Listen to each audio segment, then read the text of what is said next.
Anguía. Vamos a hablar con un politólogo, con un abogado y politólogo, director de la publicación digital Pata Amarilla, Juan de la Puente, y queremos naturalmente que nos diga qué es lo que él piensa del apoyo que ha recibido el gobierno, el gabinete de Alberto Otárola ayer en la sesión en la que se aprobó la confianza a él, como sabemos, por más de 70 votos, 71 contra 41. Juan de la Puente, buenas tardes, gracias por estar con nosotros en Las Cosas Como Son. Un gusto, muchas gracias, Fernando. Bueno, una confianza, que en el caso peruano es muy parecido a la investidura, implica un encargo, ¿no? Es decir, yo te voto para que hagas determinadas cosas. 73 votos de las bancadas que antes eran opositoras al gobierno del presidente Castillo implica un respaldo amplio, 73 votos amplios, de esas bancadas opositoras, exopositoras al gobierno. De manera que creo que se termina de consolidar lo que yo llamo un gobierno, en lugar de esta caracterización de gobierno cívico-militar, que yo creo que no está muy ajustado a la teoría política. Este sería una especie de gobierno cívico-congresal, ¿no? Es decir, un gobierno muy respaldado en las decisiones, en las acciones y en el temperamento que muestra el Parlamento. Ya antes de la votación, algunas exigencias del Parlamento fueron concretadas por el gobierno, como por ejemplo la prohibición de la entrada de Evo Morales, por decir, o antes de eso la expulsión del embajador de México en el Perú. De manera que me parece que la votación consolida esta relación, esa especie de alianza, esta especie de coalición entre el gobierno y esta nueva mayoría congresal. El señor Otárola presentó algunas líneas de lo que podría ser su política general y habló de lucha contra la corrupción, destrave de obras. ¿Qué crédito le da usted a su capacidad de ejecutar esas políticas que él presentó ayer? Bueno, no me cabe duda que en términos de competencias, este gabinete es mejor que los gabinetes que designó en su momento el presidente Castillo. Aunque también ahí habían algunos técnicos, pero en general a mí me parece que es un gabinete con mayores competencias. Mi pregunta es que si es que hay espacio para que se mueva en la política pública, porque, por ejemplo, para destrabar obras se requiere una relación, en el sur, por ejemplo, entre el gobierno nacional y los gobiernos regionales, porque el gobierno nacional ejecuta un porcentaje, los gobiernos locales otro porcentaje y el gobierno municipal es otro porcentaje. Podría ser que este destrave de obras sea más fácil de relacionarlas con las municipalidades, pero veo muy difícil, por ejemplo, que se haga con los gobiernos regionales del sur, muchos de los cuales exigen ahora la renuncia de la presidenta Boluarte. Y se han negado a recibir a los ministros que han viajado, sobre todo el de Puno, ¿no? Efectivamente, entonces destrabar, que es un verbo que viene desde la época del presidente Humala, implica acelerar o superar trabas de carácter burocrático, de licencias, de procedimiento administrativo. No es tanto que no hay dinero. Yo creo que hoy día el Estado tiene dinero, además con lo que queda de la ejecución del año pasado, pero me parece que esto tiene que ver mucho con el espacio de política pública que debería tener un gabinete como el actual y que creo que no lo tiene por lo que está pasando en estos días. Que son las violencias en el sur, sobre todo. ¿Cuánto pesa el hecho de que la fiscal de la Nación haya abierto una investigación oficialmente preliminar a la presidenta de la República, al primer ministro actual, al ex primer ministro Pedro Angulo y a dos ministros del actual gabinete? Bueno, ahí yo tengo una posición principista que incluso lo expresé en el caso del presidente Castillo y antes de los otros presidentes, ¿no? Nuestro régimen es un régimen presidencial y a mí me parece que la Constitución establece posibilidades de poder investigar a ministros sin tocar la figura de la presidencia. Hoy tenemos una presidencia devaluada. El señor Castillo ha hecho todo lo posible por devaluar la institución de la presidencia. Y entonces, más que el efecto de ahora, en relación a los muertos, que sí es un asunto serio y grave, me preocupa el efecto que tendrá para el futuro el tratamiento fiscal, ¿no?, desde el Ministerio Público del ejercicio de la presidencia. Cada vez la presidencia en el Perú vale menos, y mientras cada vez la presidencia valga menos, es más difícil una gobernabilidad porque nuestro sistema requiere de presidencias fuertes. ¿Cómo interpreta usted el nuevo panorama regional a la luz de los gobernadores regionales que han sido elegidos y que además ya han elegido como la cabeza de ellos al gobernador de Arequipa, ¿no?, al señor Roel Sánchez? Sí, me parece que es una nueva generación de gobiernos regionales que nace muy presionado por sus ciudadanos. A diferencia de anteriores elecciones, hemos tenido un buen grupo de gobernadores regionales que han sido elegidos en primera vuelta, por lo tanto han obtenido más del 30%. Y otro grupo que, pasando a la segunda vuelta, obtuvo votaciones también significativas. Pero ha nacido una generación de gobernadores regionales, muy presionados por demandas de la transición, que son demandas de gente movilizada.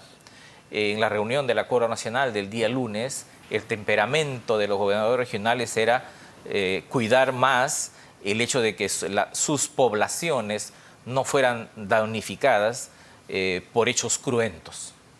Ese fue el temperamento de la mayoría de los que intervino. Y entonces este condicionamiento me parece que va a construir una relación más difícil entre las regiones y la presidencia de la República. A diferencia de los anteriores gobernadores regionales, que incluso en algún momento fueron el respaldo de los presidentes, como por ejemplo el respaldo de Vizcarra.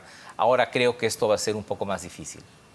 Y en estas circunstancias, si todo va como se ha prometido, nos encaminamos pronto a elecciones generales, tanto del Congreso como de la presidencia. Hablemos sobre las elecciones presidenciales. ¿Cómo ve usted el movimiento y a qué puede conducir la actual dispersión de las organizaciones políticas? Yo creo que nosotros tenemos en este momento dos tipos de movilizaciones enfrentadas, ¿no? Hay una movilización ultraderechista que dice, ¿no?, orden a cualquier costo, incluso a balazos. Y luego tenemos la otra movilización que, siendo correcto el llamado a que haya elecciones, pugna por elecciones lo más rápido posible, y porque además se convoque una asamblea constituyente y además se cierre el Congreso ahora mismo, que termina por lo tanto siendo una demanda también autoritaria, ¿no?, que no tiene un punto de salida. Si se transforman estas dos movilizaciones en coaliciones extremas y polarizantes, probablemente diluyan la posibilidad de una coalición democrática en el Perú, de modo que podría ser que la elección del 2004 sea al mismo tiempo, 2024, ¿no?, sea una elección tormentosa, luctuosa, y de manera que como elección no resuelve el problema de la renovación de la democracia, y tendríamos que ir a elecciones adelantadas el 2026, porque el horizonte que hoy presenta esta crisis es un horizonte largo de unos 8, 10 o 12 años, de los que vamos a salir quizás en aproximaciones sucesivas. Pero eso depende de quiénes sean los candidatos y cuán representativos sean y qué capacidad tengan de hacer coaliciones, ¿no? Y sobre todo de soldar la relación entre el poder y la sociedad. Lo que hoy tenemos en el Perú, en el sur, es un sur insumiso, ¿no? Podríamos discutir la intensidad, la justeza de algunas demandas, o podríamos incluso cuestionar los actos vandálicos, pero en general me parece que tenemos un sur del país que se ha levantado, ¿no?, contra o el gobierno, contra el Congreso, que hace demandas, ¿no?, difíciles incluso de escuchar ahora, porque el Estado no está escuchando. El Estado le ha respondido diciendo son terroristas y son violentistas, están todos siendo asusados, no hay espacio para mediación ni para diálogo. Pero tampoco es que sean muy claros en lo que proponen, fuera de algunas propuestas políticas y constitucionales que no son viables, ¿no? Cerrar el Congreso, que renuncie la presidenta, convocar una asamblea constituyente. No es que hayan temas como cuando el arequipazo de hace 20 años sobre los que se puede discutir. Sí, pero lo que revela incluso en esa posibilidad es una enorme fractura entre la sociedad y el Estado. Ya no solo entre Lima y las regiones, sino una heterogeneidad muy malagosa, peligrosa, yo diría, ¿no? Por ejemplo, una característica de estas movilizaciones en el sur es la presencia en las capitales de las grandes ciudades de pueblos rurales que deciden venir a la capital de los departamentos, de las regiones. ¿Cómo se produce esa decisión? ¿Cómo llega la información? ¿Quién traduce? ¿Quién llega con las noticias? ¿Cómo se ha procesado la salida de Castillo y la llegada al poder de Dina Boluarte? Bueno, los primeros días es evidente que hubo una especie de identidad étnica, ¿no? Una identidad política étnica de gran parte de sectores rurales, sobre todo, con el expresidente Castillo. Y no me queda duda que el inicio de las movilizaciones tenía que ver con eso. Pero luego la manera como Lima y la élite ha respondido me parece que ha abonado mucho. Por ejemplo, esta idea de que en Puno son narcotraficantes, que Evo Morales los manipula o que en realidad son pueblos asusados, corresponde a esta narrativa muy limeña, muy tradicional, que tiene décadas, de que todo el que protesta fuera de Lima siempre es un hombre peligroso, ignorante, que nunca tiene agencia, es decir, nunca tiene ideas propias y siempre es asusado. Claro, es obvio que después de eso tú puedes mandar delegaciones de ministros, pero ellos no van a encontrar eco si es que lo primero que haces es descalificarlos. En ese contexto, un proceso electoral como el que viene, no creo que suelde élite con sectores sociales, a no ser, por ejemplo, que se empodere una candidatura populista de derecha o de izquierda de las regiones y estas terminen imponiéndose sobre lo que se podría decir es el establishment limeño nacional, que es una de las opciones también que podría suceder. Nos estaba diciendo que han habido asambleas en zonas rurales para decidir manifestar. ¿Por qué esta decisión, que usted atribuye sobre todo a una identificación con la figura de Pedro Castillo, termina desbordando efectivamente en casos de violencia extrema y en la voluntad, por ejemplo, de tomar aeropuertos? La violencia extrema, pienso sobre todo en el asesinato de este policía carbonizado, ¿no?, en su auto patrullero. Sí. Quizás el antecedente antropológico que debería estudiarse para analizar mejor este caso es lo del baguazo. El baguazo en el año 2009 fue la indolencia del Estado frente a comunidades que tenían determinadas demandas que no fueron escuchadas y que al final esas demandas se acumularon. Mi impresión es que hoy día estos pueblos que en asambleas comunales decidieron venir a Puno o a Juliaca, digamos, las identidades aymaras y las identidades quechuas, han acumulado un conjunto de demandas. Probablemente las más visibles sean las que dices, pero a mí me parece que hay una especie de enorme satisfacción que se arrastra décadas antes. Y forma parte de esa insatisfacción, es decir, no dejaron gobernar a Castillo. No he escuchado yo en esas manifestaciones una sola crítica al hecho de que Castillo tuvo un gobierno corrupto, como todos sabemos. Así funciona. Todos sabemos. Yo que todos también los que manifiestan. Yo creo que también. Yo creo que también. Y sin embargo. Pero es un elemento del balance étnico que no es relevante, ¿no? En algún momento alguien escribió aquí, yo tengo mi corrupto y tú tienes tu corrupto, ¿no? Es decir, este es un corrupto, pero es nuestro corrupto. Pero también las élites se han manejado desde ese punto de vista en el Perú en las últimas décadas, ¿ah? Es decir, he escuchado también decir pobrecito a tal o cual empresario o líder que ha tenido problemas en la justicia por razones de corrupción. Cuando muchos de ellos han sido sancionados con prisiones preventivas, he escuchado lamentos también de esa naturaleza. Solo que hoy, en relación a Castillo, lo que se produce es una especie de alteridad. Es decir, ellos están allá y nosotros estamos acá. Esa alteridad es de ida y vuelta. He escuchado decir, quieren venir sobre Lima. Y allá se dice, Lima no nos entiende. Este es un divorcio que no solo es epistémico, finalmente termina siendo un divorcio histórico, intersubjetivo, ¿no? Y no creo que una elección lo resuelva. ¿Y lo de los aeropuertos? ¿Cómo se explica en este contexto? En el caso de Puno específicamente, de lo que yo sé es que los manifestantes que querían tomar el aeropuerto querían impedir que vengan más relevos de la policía. Porque hay un asunto bien interesante que se produce en las regiones. Cuando un cuerpo policial está en una región, establece determinados lazos de complicidad, de relación, de control específico con las comunidades. Cuando se desplazan centenares de policías de un día para otro, se altera esa convivencia. Y si vienen los policías a disparar, el tomar un aeropuerto no es desde la lógica de la inteligencia, como se ve en Lima, un asunto terrible que va contra la seguridad nacional. Aquí, en el caso de Puno, creo que ha habido fallas de inteligencia, porque si el relato se ha producido sobre la base de que son asusados, Evo Morales, son narcotraficantes, me parece que las decisiones políticas que se han tomado fueron decisiones que estuvieron a la base, que tuvieron a la base un defecto de inteligencia. Sospecho que en el proceso de investigación eso saldrá y entonces... ¿Qué es lo que la inteligencia no ha percibido? La naturaleza heterogénea, por ejemplo, de los territorios.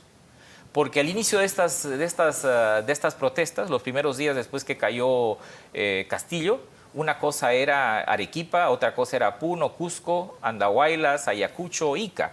Eran territorios que se estaban levantando, pero el análisis de inteligencia acá dice no, se trata de una gran azonada nacional. Y yo veía territorios heterogéneos, ahora mismo veo territorios heterogéneos. Sé de la violencia en una zona, aparece en otra. Algunas zonas que estuvieron en violencia muy abierta semanas antes, ahora se manifiestan pacíficamente. Hay manifestaciones en el norte del país también, son de determinado volumen, no terminan en actos violentos. Menor volumen, de ¿no? menor volumen. Pero entonces esta idea de que estamos frente a una azonada nacional dirigida por una mano oscura o un grupo, es no reconocer una heterogeneidad. Y eso puede llevar, creo que, a cometer errores. Mi impresión es que en el caso de Ayacucho, Huancavelica y el Cusco, ese fallo de inteligencia me parece que llevó a cometer los errores, porque son además las tres zonas donde se han producido el mayor número de fallecidos. Claro. Ahora, es un hecho que nuestro país está penetrado por formas de economía ilegal que seguramente han hallado un clima propicio para su desarrollo bajo Pedro Castillo y que no han mirado con ninguna simpatía la salida del poder de Pedro Castillo y la llegada de otro equipo. O sea, eso existe. Por supuesto que sí, a mí no me queda duda que los bloqueos al norte de Arequipa, en la zona de Chala, estaban muy vinculados a la minería ilegal. Y a mí me parece sospechoso que en los actos violentos de las zonas del Braem, los primeros edificios públicos que se quemen sean las fiscalías y las oficinas del Poder Judicial donde están los expedientes de narcotráfico. Pero una cosa es reconocer eso y otra cosa es decir, no, toda esta movilización es una movilización, es una narcomovilización, aquí la tiene culpa Evo Morales, estos son terroristas y entonces con ellos no dialogamos. Ese relato, ellos allá y nosotros acá, eso no conduce a nada, eso conduce a lo que hemos tenido. Y creo que es importante cambiar el relato para reconocer la variedad de territorios que se están, que entran a esta lógica insumisa, para reconocer sus diferencias y para no aplicar una estrategia común que creo que tiene también resultados disparejos, con más muertos en unos que en otros territorios. Hay algunas personalidades que han guardado silencio, pensando que se hacen las elecciones y de no, digamos, verse atrapados por una situación que no podía manejar. Vladimir Cerrón, por ejemplo, y el otro es Antauro Humala. Es extraño lo de Antauro Humala porque él empezó reconociendo al gobierno de Dina Boluarte, fue silbado en la Plaza San Martín y de ahí como que desapareció. Me parece que en el caso de Perú Libre es mucho más complejo porque varios miembros de esa bancada votaron por la destitución de su aliado. Sí, y ahora Castillo. No pueden ir a sus zonas de origen. Y ahora les es difícil retroceder. En general creo que hay una discusión en el Perú si es que el problema fundamental es el orden o no. Porque hay sectores que queda para quienes el problema fundamental hoy de la democracia es el orden y otros que creen que el problema fundamental son los derechos, las libertades y la exclusión. Me parece que los que guardan silencio están en ambos lados, cuidándose de no decir, para mí es el orden. No, para mí son libertades, derechos y exclusión. Sospecho que estos temperamentos van a actuar en el proceso electoral si es que hay elecciones, ¿no? Juan de la Puente, muchas gracias por haber puesto su experiencia y su reflexión al servicio de nosotros, televidentes, y también por darnos algunos anticipos de los términos en los cuales se van a vivir las elecciones que esperemos sean oficialmente confirmadas para abril del año 24, el mes de marzo, cuando se inaugure la próxima legislatura. Muchas gracias y muy buenas noches. Juan de la Puente, director de Pata Amarilla. Gracias.